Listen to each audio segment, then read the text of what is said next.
नमस्कार स्टूडेंट्स, आज का जो हमारा टॉपिक है वो है स्ट्रेसेस इन कंपोजिट सेक्शन।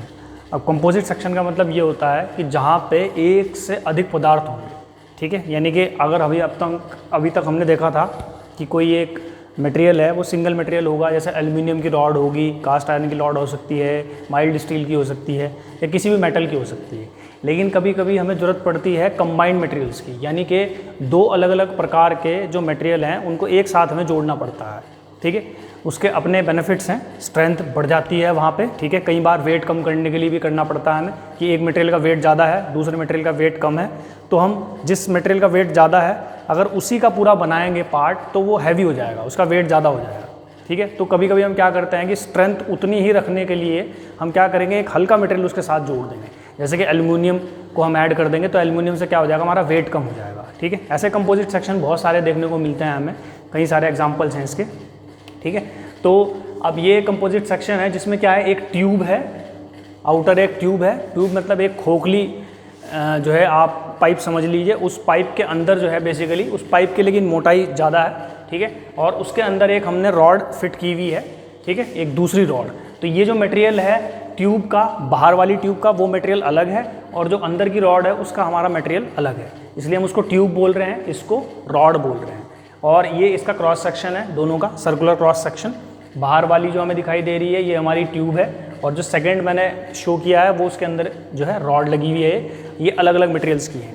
अब इनमें किस तरीके से हमारी स्ट्रेस लगेगी, जो प्रतिबल लगेगा, देखिए दोनों में अब क्या है कि दोनों पे अभी हमने जो फोर्स लगाई है कोई एक्सटर्नल फोर्स नहीं लगाई है, हमने एक वेट लटकाया हुआ है।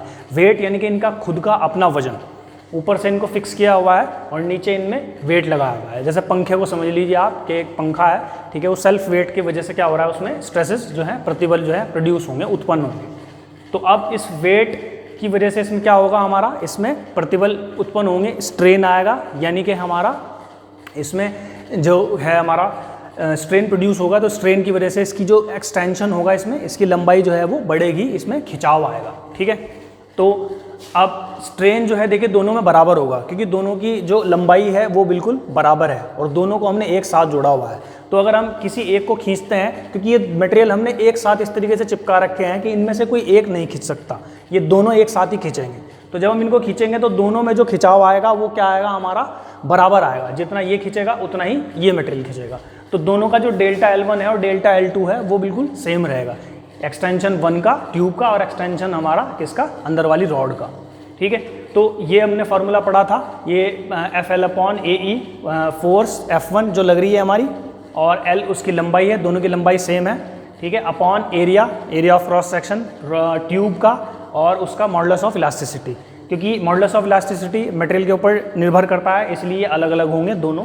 ऐसे ही हमारा ये फोर्स F2 जो दूसरे पे लगेगी, यानी कि रॉड में लगेगी, उसकी लंबाई और उसका क्रॉस सेक्शन एरिया और उसका मॉडुलस ऑफ इलास्टिसिटी, ठीक है। अब यहाँ पे इसको हम सिंप्लीफाई करेंगे तो L से तो L कैंसिल आउट हो जाएगा, ठीक है। और इसको अगर हम एक साथ रखते हैं F/A1/A1, ये क्या होता है, force upon area cross section, ये होता है हमारा स्ट्रेस। यानी कि स्ट्रेस पहले में आ जाएगी σ1/E1 और ऐसे ही σ2/E2, ठीक है। और इसको हम अगर देखें तो हुक्स लॉ हमने क्या पढ़ा था, sigma is equal to modulus of elasticity into strain.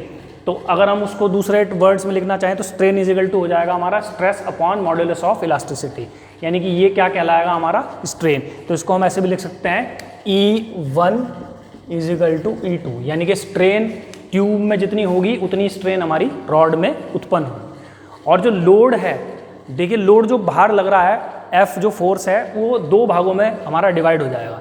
उसका कुछ हिस्सा जो है शेयर करेगा ट्यूब, यानी कि कुछ हिस्सा उसका ट्यूब पे लगेगा फोर्स का, बल का, और कुछ हिस्सा उस बल का हमारा किस पे लगेगा, रॉड पे लगेगा। तो जो टोटल फोर्स होगी F वो हो जाएगी दोनों का इनका समेशन, यानी कि दोनों को ऐड करके आ जाएगी। एक दूसरा छोटा टॉपिक हम देख रहे हैं साथ में इसी के, stress and elongation of bolt in a bolted joint.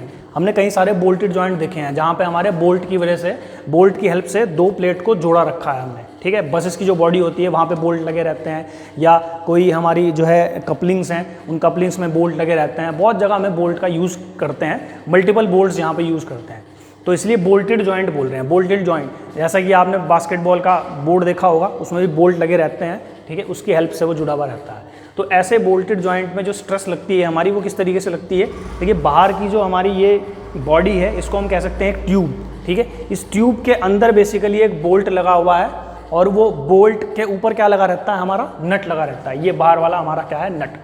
अब जैसे जैसे हम नट को घुमाएंगे, टाइट करेंगे तो क्या होगा, इसमें स्ट्रेसेस हमारी प्रोड्यूस होंगी, प्रतिबल हमारे उत्पन्न होंगे, ठीक है, और विकृति भी होगी। तो अब देखते हैं हम, तो यहाँ पे किस तरीके से होगी हमारी विकृति उत्पन्न, जितनी टेंसाइल फोर्स बोल्ट में लगेगी, ठीक है, यानी कि बोल्ट जितना खींचेगा उतना ही हमारा कंप्रेसिव फोर्स किस में लगेगा, ट्यूब में लगेगा, ठीक है।